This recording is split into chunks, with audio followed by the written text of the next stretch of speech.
आरोप लगाने वालों से पहले दिन ही मैंने पूछा था, आज भी पूछता हूँ, अब भी पूछता हूँ, कब हुआ, कैसे हुआ और क्या क्या हुआ, किसके साथ हुआ। गंगा में मेडल बहाने से मुझे फांसी नहीं होगी। पहलवान सबूत दें। अगर एक भी सबूत मेरे खिलाफ साबित हुआ तो मैं खुद फांसी पर लटकने को तैयार हूँ। दरअसल ये बयान 30 मई को बीजेपी सांसद ब्रजभूषण शरण सिंह ने दिया है। वह यौन उत्पीड़न के आरोप लगाने वाली एक नाबालिग समेत 7 महिला रेसलर्स को सबूत देने की चुनौती दे रहे हैं। वहीं दिल्ली पुलिस ने कहा है कि सबूतों के अभाव के कारण वह ब्रजभूषण को गिरफ्तार नहीं कर सकते। ऐसे में इस बात पर बहस शुरू हो गई कि नाबालिग समेत 7 महिलाओं से यौन शोषण के आरोप में सबूत जुटाने की जिम्मेदारी आखिर है किसकी। हालांकि ब्रजभूषण से जुड़े मामले में नाबालिग की उम्र को लेकर ही पुलिस अभी जांच में जुटी हुई है, इसलिए पॉक्सो एक्ट के तहत दर्ज मामले की धाराओं में पुलिस अभी बदलाव भी कर सकती है। रेप मामलों में सेक्सुअल इंटरकोर्स होने की बात साबित होने पर यह बात आती है कि क्या उन संबंधों में जोर जबरदस्ती थी। आईपीसी की धारा 376(2) के तहत रेप मामलों में एविडेंस एक्ट की धारा 114(a) के अनुसार यह माना जाता है कि रेप पीड़िता कंसेंट नहीं है।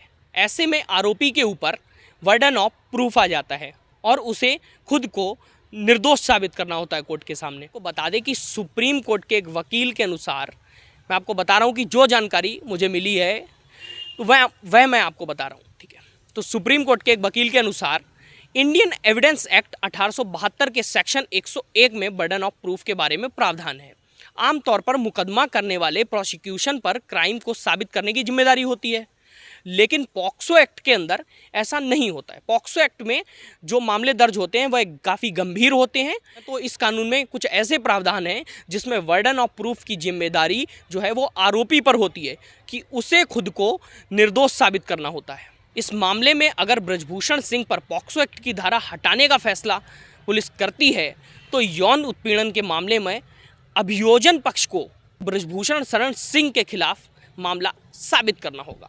ब्रजभूषण शरण सिंह पर जो आरोप लगे हैं उसे साबित करना मुश्किल क्यों है, यह भी एक सवाल बना हुआ है और इसका जवाब भी मैं आपको देता हूँ। दरअसल क्या हुआ है कि ज़्यादातर मामले जो हैं वो टूर्नामेंट के दौरान हुए हैं। ऐसे में उत्पीड़न के मामले में कार्यस्थल से जुड़ा मामला ये माना जा रहा है और ऐसे मामलों में सुप्रीम कोर्ट की विशाखा गाइडलाइंस के अनुसार वर्क प्लेस पर यौन उत्पीड़न रोकने के लिए संसद ने 2013 में एक कानून बनाया था।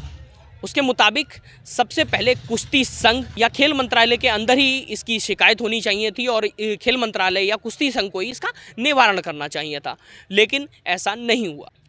अब ऐसे में एक सवाल यह भी उठता है कि क्या रेसलर्स ने खेल मंत्रालय के अंदर इसकी शिकायत की थी या कुश्ती संघ में इसकी शिकायत की थी, तो उस पर कार्रवाई क्यों नहीं की गई। दूसरा मामला यह है कि विदेशों में भी ब्रजभूषण सिंह के खिलाफ कई आरोप है कि विदेश में उन्होंने यौन उत्पीड़न किया और ऐसे मामलों में जांच का जो क्षेत्राधिकार है वो एक बड़ा सवाल बन के सामने खड़ा हो जा रहा है कि विदेश में जांच करना कैसे मुमकिन हो पाएगा। और इस केस में ऐसे ही तमाम सवाल अभी तक बने हुए हैं और पुलिस ने एक ये भी सवाल उठाया है कि शिकायत में आखिर देरी क्यों हुई।